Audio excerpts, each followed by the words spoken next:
He's our speaker for today. He's the chair of the Bulloch, VOAD, Volunteer Organization Activated in Disaster, and the founder of Grice Connect. He really doesn't need any introduction. If you know his work, you know him, he's all the way around Statesboro and then some. But we asked him to come today and just to learn about those two organizations and the impact for our community in an extraordinary way. Let's welcome DeWayne Grice.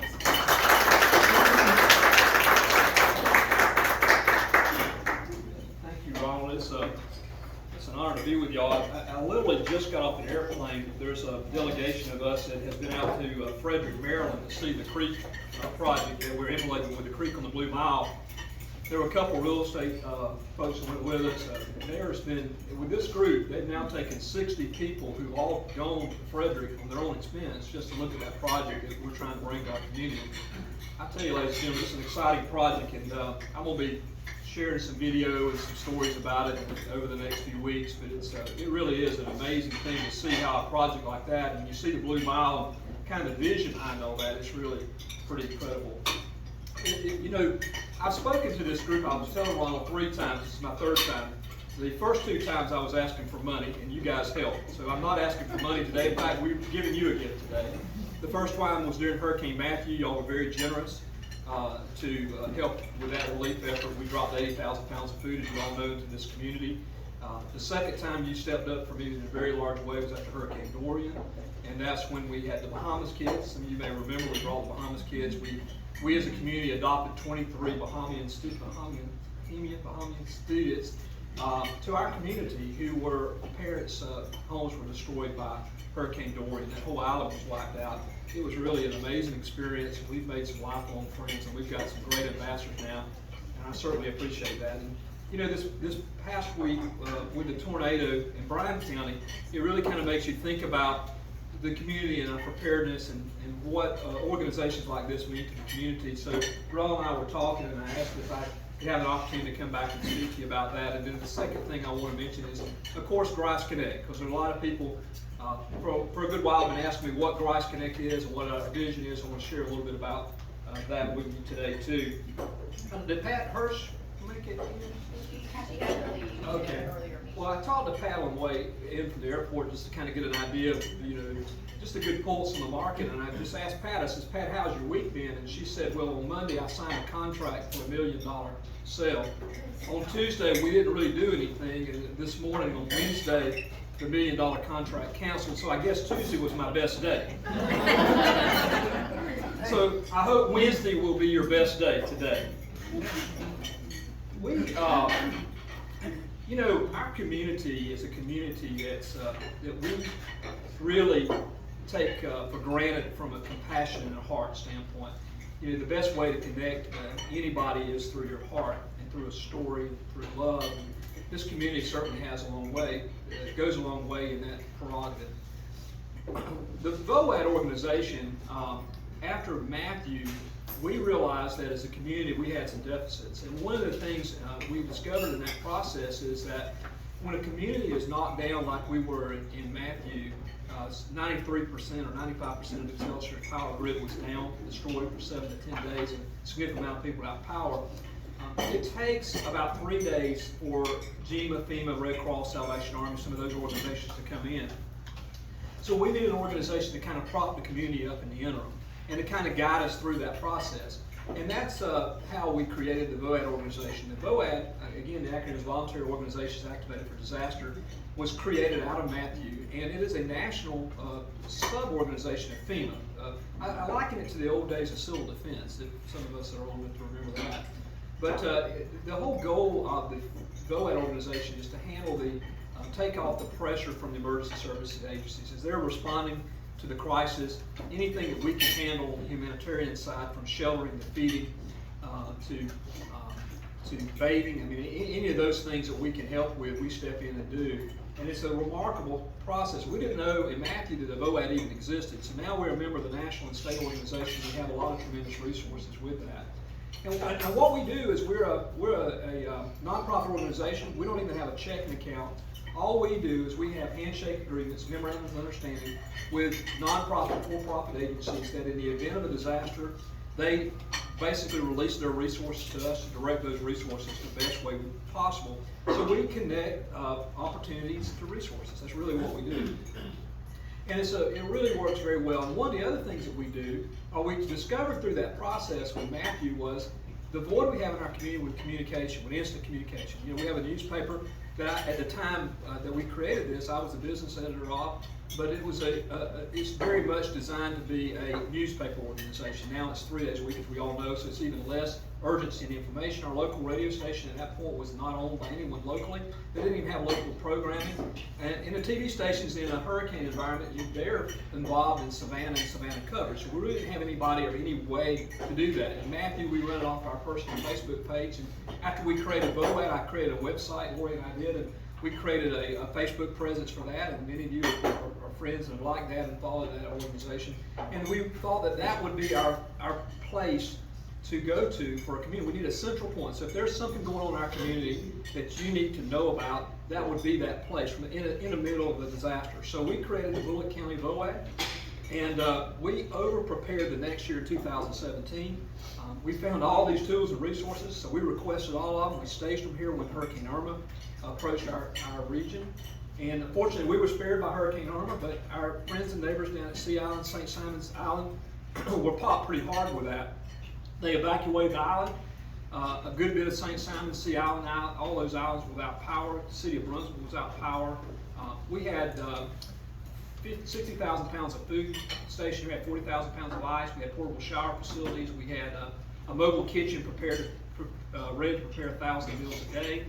We had all that staged here in Bulloch County, and we didn't need it. So we offered it to our friends down there. We got permission to go in, and within 12 hours of Irma striking, we were on the ground. We set up in the parking lot of the First Baptist Church right downtown Brunswick. And in 15 minutes after setting up, we had a line of about 600 people wanting food. It was just amazing. It was probably one of the most powerful things I've ever experienced, next to the Bahamas experience. So we're on the ground down there. We got a lot of press coverage, you know, because we had a caravan down there. The sheriff took us down. It was just a remarkable. We got a bus of volunteers from First Baptist Church and the community. We ran in and just propped that community up in a powerful way for 3 days.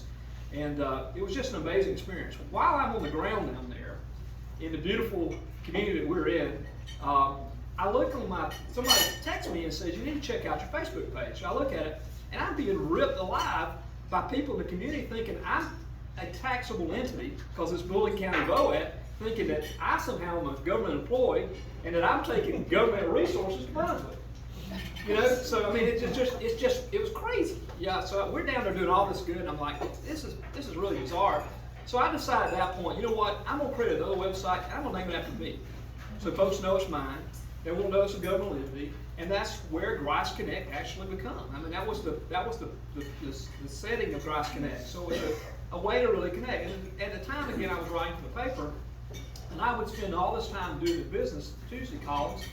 And you know, I'd write a column, I would post the column on the Statesboro website, and the very first comment or question would be 3 paragraphs into the column. And I realized if you didn't have a password because it was paywall protected, you couldn't read the column. So I worked an agreement out with the Herald that we posted on their side on Tuesday, my side on Wednesday, so people could read my work. So it really just become a hobby to us, and something that we really enjoy doing. And then, and really to support the nonprofit, the VOAD organization. And then COVID struck. And we realized as a community we needed more resources. Stephen Kennington reached out to me, the mayor, several others, and said we need to put an organization together. We need to get information to the community. We need fair, accurate information, consistent. And you know, that's really changed our dynamic. So for 24 months of the COVID report and 24 months of Grice Connect, Lori and I have given this product to the community as a gift. I've not taken a salary in 24 months. We have derived very little revenue. We have a lot of very generous, many of you in the room subscribe to our daily newsletter and contribute, and we appreciate that. Your businesses do sponsor some, and we have not really been focused on revenue. We really become focused first on building a resource for our community and a tool. We also knew we had to do it differently.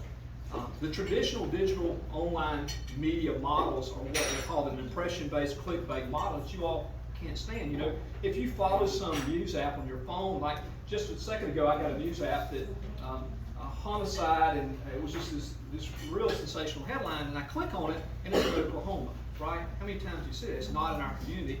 Or some crazy headline, and you click on it, and it has nothing to do with what the headline says. Well, that's what they're doing, is they're trying to get clicks to the phone, clicks to traffic, driving traffic, because that's the way they sell the ads. Well, that's a model we don't like. So we adopted what we created and called a solutions-based journalism model. We don't want to just report news. We actually want to be a solution to the problem. We want to connect people to resources. So that's where our heart is. So then we started running some focus groups through this process of the COVID report and seeing where are our gaps, where are our opportunities. And one that really came out to us, and it was the sidebar of COVID. You know, we were seeing those death counts with COVID. They were horrible, but we weren't seeing the obituaries matching the death counts. So we got to digging into that and realized that to run an obituary in the newspaper, you have to pay for it. And it's pretty expensive. It's $150 to $200 based on the word count to put an obituary in the paper. And your only obituary runs in the paper is if you pay for it, right? So then it's only online if you pay for it, and then you have to have a password. You can pay for it to put in the paper, then you have to have a password to go online to read it. You with me? So we were seeing those very staggering. So I started talking to the funeral homes, and the funeral home says it's killing us. And then when they went to 3 days a week, everybody wanted their funerals on Wednesday, Friday, and Sunday. And so it became a big challenge for them. So we negotiated with the funeral homes and have worked with them, and now we have tied in directly to the websites of all 5 funeral homes. So within 30 minutes of a funeral home posting an obituary, it populates to our site for free. We're giving everybody in this community a free obituary. We feel like the least as a community we can do for you is that. So that's where our heart is. The second thing that we've been approached by, and the nut that we're really trying to crack now, is a true events calendar. Next weekend there must be 57 events next Saturday, right? We do not have a common events calendar. We don't have a common community calendar. We've launched a couple of products on our site, and even launching that calendar for free on our site, it's been very difficult to get people to self-populate this stuff onto the site. Now, there's Facebook events, there's Event Pro, there's a lot of different events calendars out there, but there's no uniform calendar. So we have invested in the technology, and we're about 3 weeks away from rolling that out.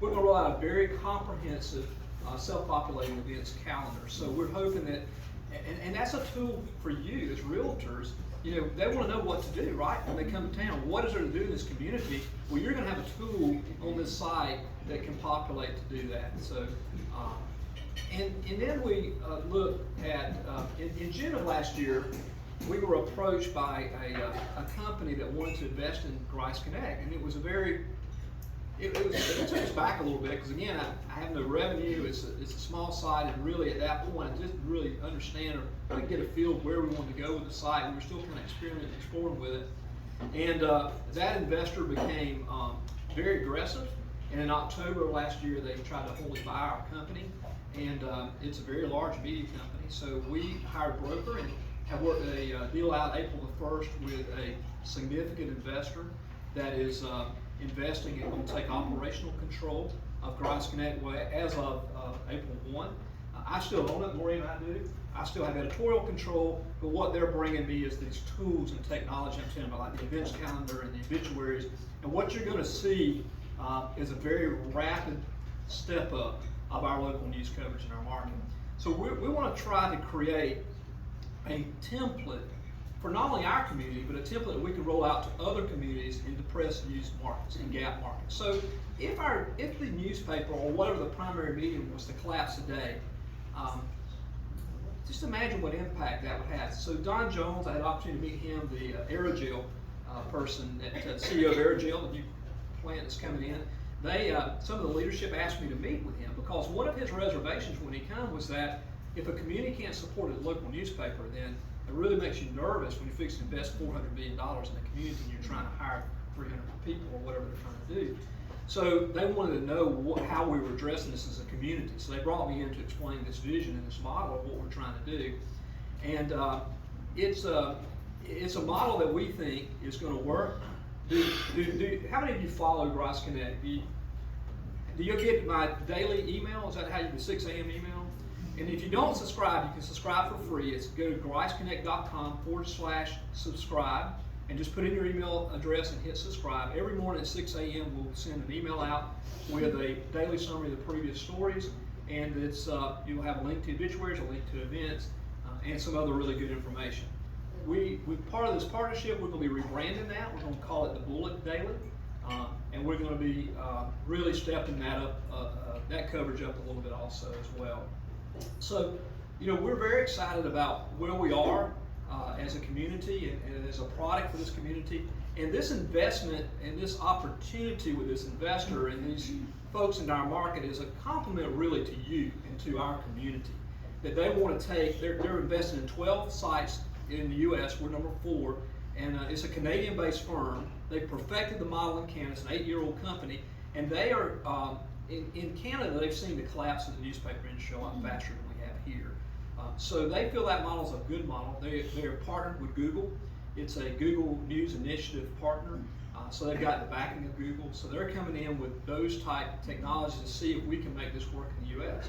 So now the key is for us is we have 24 months as a community to see if we can make this thing be self-sustaining.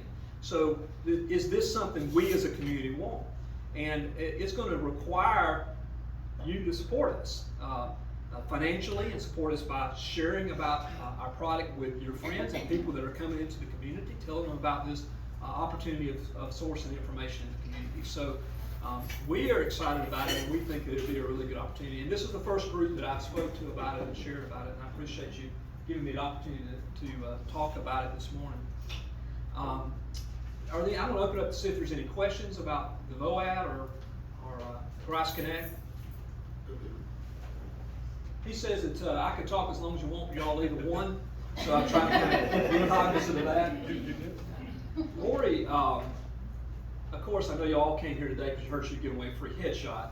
So, but that is a, Lori has been obviously we're partners in everything we do, and her business and those of you that have supported her business have been very helpful in supporting this endeavor for us with Grice Connect, and we're really excited about the next step of this and what it means to you when you're selling this community, because I think it's just one more tool that you'll have an opportunity to do it. And keep in mind what you're seeing is the tone that we will continue. Their model is a solution-based journalism model. It's kind of a new concept of news where we, they like to say that, instead of being the monitor of the news, we're going to be the guideposts for the news and the guideposts for the community. And that's really what we want to do, is to connect those resources to opportunity. So, Wayne, I just want to thank you so much for everything that you did, especially during COVID. I mean, it was so wonderful to get those daily updates and to know what was going on in our community. So it was a great help. Thank you. Thank you so much. We really saw our subscription numbers and our viewership numbers really increase during that period. And it was controversial. I mean, it was crazy because I was just putting facts out. And I tell people, if you know how I vote politically by reading my site, then I'm going to quit. Because I'm so sick of politics like everybody else is. I want to talk about our community and the beautiful, wonderful place that we call home and all the incredible people. When I made the presentation to these folks, they asked me, so what's special about you and what's special about your community? And what's special about our community is each of you. It's our people. That's what really makes the community incredible. So the more we can feature and focus and build on that, the better we all will be as a community. So thank you for saying that. One of the quotes that this group, when we were meeting with them, said that I loved was from Archbishop Desmond Tutu. There's enough of us that have all helped somebody, and he says at some point when you're pulling somebody out of the river over and over and over, you got to go upstream and see why they're falling in. And that's what we're all about. Like with the COVID and with all the different things that we try to do, is we try to look at it from how can we help? How can we make this better? Because most importantly, you guys are the biggest economic impact. You're bringing people to live here hopefully forever, or at least for a certain amount of time. They're going to spend money here, they're going to raise kids here, so they need to have some access to know that this is a great place to live, and it's not all about bad news all the time. I just want to go back to, thank you, Lori, that's so true, and that's really where our heart is. I want to go back to the Bahamas story for a second, though, because I don't know, were y'all here, was some of y'all here when we brought the Bahamas kids, y'all remember that? So, that Hurricane Dorian hit, we put out a feed in the community that, you know, we were going, if there was anybody in the community who needed help, you know, we were here to help. We had no idea that there were international students. We hadn't thought about that perspective. And we had this, got this call from these college students who were especially collecting goods, so we brought them into the operations center, and they told us that there's, you know, they've identified 20, at that time it was 18, it ended up being 23 college and high school students that were living in our community that had not had contact with their parents. The whole island was without power, they didn't know if their parents were dead or alive. So we were in a room, this was a Friday afternoon, so we called David and Faith Fall.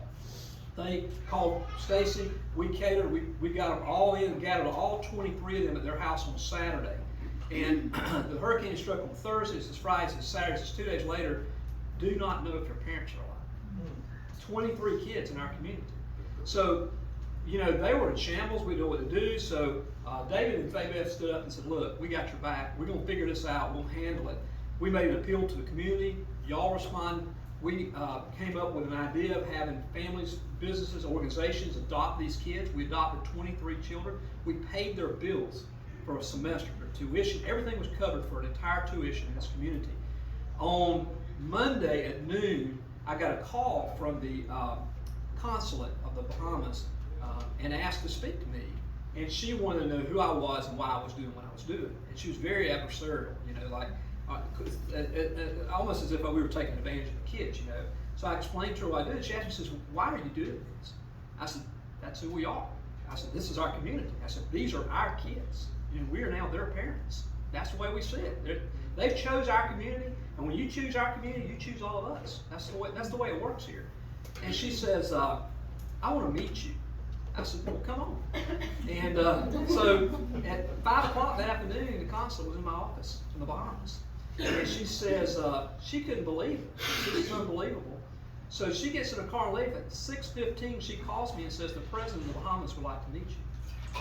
They're in a temporary makeshift facility. They have no power and no water, but he wants to meet you. And I said, okay, how do I get there? The airport's closed. He says, if you can find a plane, we'll get you on the ground. So we were able to get a plane. Randy Childs with Rainco Response had a plane, and he got the jet. We got on the jet here at the airport, and we lifted off. We had to get consulate. We had to get special privileges because the airspace was closed and all. We flew into that airport. The only plane on the ground there was a Salvation Army plane unloading a hospital. The hospital was under 4 foot of water, the entire hospital. They were bringing in a portable hospital to set up. And that was an impressive thing to see. So we get off the plane, they land us there, and the airport's demolished. They have a 10 by 10 tailgate tent, pop-up tent. That was customs, you know, and the customs staff. So we get off the plane, and I step out, and Randy and them were going on. I'm trying to get some equipment. I got phone chargers and power cords. And I heard they told me that's what we felt they would need. We didn't know what we need. So I had all this. I was putting it in the bag. I was getting off the plane, walking, and this real official-looking, big African American guy. He starts coming running to me. He's hollering, "Mr. Grice, Mr. Grice," and I've got, you know, Grice Connect shirt on, so it's not, you know, evident I'm Mr. Grice. So he runs to me and he grabs me and hugs me, picks me up off the ground and spins me around, and he says, and he tells me his name, and he says, Georgia Southern class of 1994. Oh, it's family. He was family. That's right. So he had came here on an international scholarship. He was the president of the Rotary Club, but chief of security for the airport, and an emissary to the president of the Bahamas. So they put us in an armored vehicle, and they take us to the Bahamas. We pull up to this large government facility, no power, no water, and there's 2 huge tents on each side. And there's hundreds of people on each side. And they tell me when we pull up that these are people registering loved ones they can't find. Yeah, hundreds. We go into this government complex. They take us up into this room. We go into a room about this size. We walk in, and there's the Bahamian, however you say it, cabinet is in there, and the president. And they're all dressed in like they haven't showered in 3 days. They hadn't showered in 3 days, right? So we're in there, and we're talking to him, and he's, you know, just, I can't believe you're doing this, you know, so incredible. So we're doing, and I had an Excel spreadsheet with every kid and who had adopted that kid. Now this is Friday, Saturday, Sunday, just 4 days. We had done this as a community. You have done this as a community. So we walk in there, and he says, he asked me this question, and so he says, I've got somebody I want you to meet. Well, now you're with the president of the country, right? Who else is there that you're going to meet? So he walks me across a corridor into a room. He had assembled their parents in a room. Excuse me. That the kids didn't know were alive in the room. All but one who didn't make it. He drowned on the roof of his house. One of the kids' dad. So I had to come back and we had to share that news with that child. But in that room, because of your generosity, we were able to sit there one by one and tell them who'd adopted their kid, how their kid was, and I was able to shoot video of them, messages to bring back to those kids. That's what you do as a community, and that's what makes us special. And that's what we want to do at Grice Connect. We want to have more opportunities to connect those type of opportunities and respond rapidly like we did as a community. I'm going to close with telling you one of my favorite stories from Zell Miller. So the largest international industry, the very first large international industry to come to the state of Georgia during Zell Miller's tenure was YKK Zipper Company, manufacturing, these little zippers, a lot of zippers, YKK. They came to make it, right? So they had this big celebration, when they were doing the groundbreaking. They brought in all the leadership of the state and the community. Governor Miller was there, the Lieutenant Governor, all the leaders were there, right? They're all on the podium, and they've got an audience out there. And so the president of YKK came up from China, and he's there, and he's speaking to the crowd in kind of broken English, and he's talking about, thanking everybody for generosity and all the things that got him to make the decision to be one of the largest and first international companies located in Georgia. And he says, but there's one person that we're here that really made the difference. We had 14 sites we were looking at all over the United States, but there was one person that really made a difference. And he went on to very eloquently describe this individual. And on the podium, Governor Miller says you could see all of them, they're rising their chests and they're pulling. Yeah, it's me. He's describing you. Oh yeah, I'm the one that did that. I'm the one that did that. And then he calls out. He says, George Jackson, would you please come to the podium? Nobody knew who the heck George Jackson was. So all of a sudden, from about the fifth row back, this elderly African American gentleman comes walking up to the stage. The president of YKK comes up, brings him up onto the stage, and says, folks, I want you to meet my cab driver that picked me up at the airport when I come to look at your community. And I'd heard all these tales about the stereotypical South and racism, this issue and that issue. This African American guy didn't know me from Adam Southcat. I was a stranger in his community. But the love, the passion he had for this community told me that this is where we're going to be. If somebody who has no stake in this game wants me in his community, we're going to make it as a company in this community. You realize it's what you do every day, right? You're ambassadors. You're the front door of our community. You're some of the most important people, like Lori said, to moving our community forward.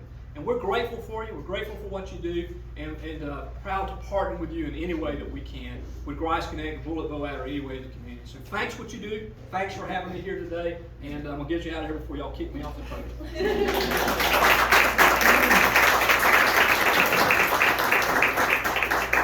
Wow, we want to appreciate DeWayne and Lori for those powerful words and what you do for our community as well. We don't have an affiliate, but we're going to have someone who's going to slide in. Tracy, she's going to talk about the Georgia Police K-9 Foundation. Then after that, we will have the big drawing. Tracy? Can I do it from back here? You can, sure will. Okay. I was not prepared for this. They surprised this on me when I walked in the door. We are having our annual event and evening for the canines. It is June 4th out at OTC. It is one of the most incredibly fun nights. It's $20 for a ticket. That's an entry into our raffle. We have grills, TVs, guns, you name it, we've got it for the raffle. We have an entire front part of OTC silent auction. It's all you can eat, and it is open bar, so it's all you can drink. $20, you can't find something much better deal. What I do want to tell y'all about is we have sponsorship opportunities. Some of you in here, I know like your banks, things like that, have already done a sponsorship. I didn't know if any of the companies would be interested in doing, we have sponsorships in here that start at $250, go up to $20,000. In that, if anybody's interested, I can give them a packet. You can get advertising, Facebook, Instagram. At the event, we have 2 screens up that constantly roll the names of all the people that have sponsored the event. With the sponsorship, you get a certain amount of tickets for free, things like that. One thing also, just so you know what we do, I'm sure pretty much everybody knows, but we take care of active and retired police canines. In fact, we just had one of our canines here, Canine Gizmo, that was Mark Marino's dog. He just retired, I think last week. You know, what we will do in that, we'll step in and help with medical bills, you know, food, things like that, because there is no retirement for these canines. You know, a police officer, if they retire, they get a retirement benefit. We did, you know, canines don't. We've just given, you know, a handler that, or an officer that, you know, doesn't make the greatest amount of money, now a dog that's a lot of money to maintain. So we step in and help with retirement like that. You know, there was a Savannah dog, canine hoss. He was shot in the line of duty probably about, I think it was about 6 months ago. We have gotten into, it's called Gypstick. It's police officers training in Forsyth, and they have a memorial for officers that are shot in line of duty. We started the first canine officers shot in line of duty. So we were able to put his name on that. You know, we provide heat alarms, ballistic vests, medical bills, you know, pretty much anything that they need. Right now, canines in the past year have become very popular with police departments because they are a very good resource. You know, I always tell people you don't want to see a dog get hurt, but if that was your husband or wife behind, it's much better the dog get hurt than your human, you know. And so, I forgot where I was going with that. My brain's just shot. But anyway, just to let you know what we do, you know, we do protect the state of Georgia. I know where I was going is, people like dogs now. All the departments want a dog. A lot of these departments are big enough, they get a dog and then they realize how much goes with taking care of that dog. You have to have a special vehicle. You have to have a heat alarm, which is about $2,500. You have a ballistic vest, about $1,200. You've got food, constant food. You have constant medical. You know, there's certain things that these departments don't think about when they have a dog. In fact, Lisa Glisson, her son is a canine handler, has canine Thelma, who is a bloodhound, and he will actually be at our event. We have about 25 canines come into this event from all over the U.S. What's really neat, and you know, we are very, you know, we are called the Georgia Police Canine Foundation, and they know we protect only Georgia canines. But we are very transparent with what we do with our funds, and people like that. And we have sponsors from all over the country. We have sold tickets as of right now to 42 different states. We have people from California, Nevada, all this coming just to our event to support these dogs because they know we are transparent. When we get the money, we do what we say we're gonna do. And you know, if anybody has any questions ever, I'm happy to answer. If anybody's, you know, we do company sponsorships, we have individuals that if you wanna do a $250 sponsorship, you're gonna get tickets, you're gonna get advertising, however. You know, so if you're interested, let me know. I can get you a sponsorship packet. And if you have any questions, I'll tell you exactly what we do, where our money goes. So, thank y'all.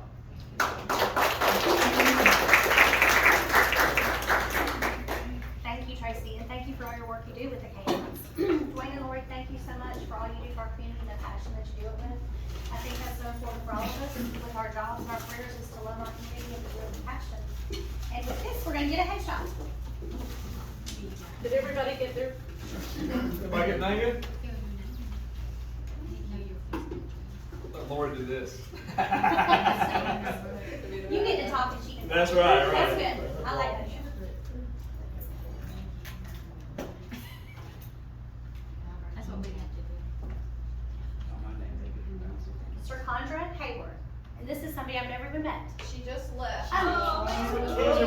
Okay. You have to be president of Wayne? Is that cool? Do we have to be Don't be talking president? to me. I'm just saying. I don't have meeting in the bounty, I don't know what I'm You wouldn't hear so. And she probably needs a new good headshot, but everybody else too, contact Lori for that. Everyone have a happy Easter, and we'll see you next month, meeting adjourned.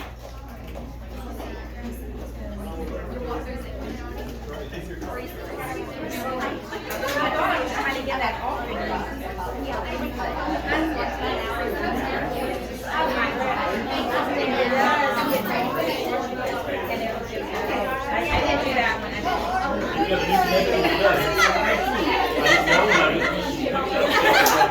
Grice Connect, you guys said.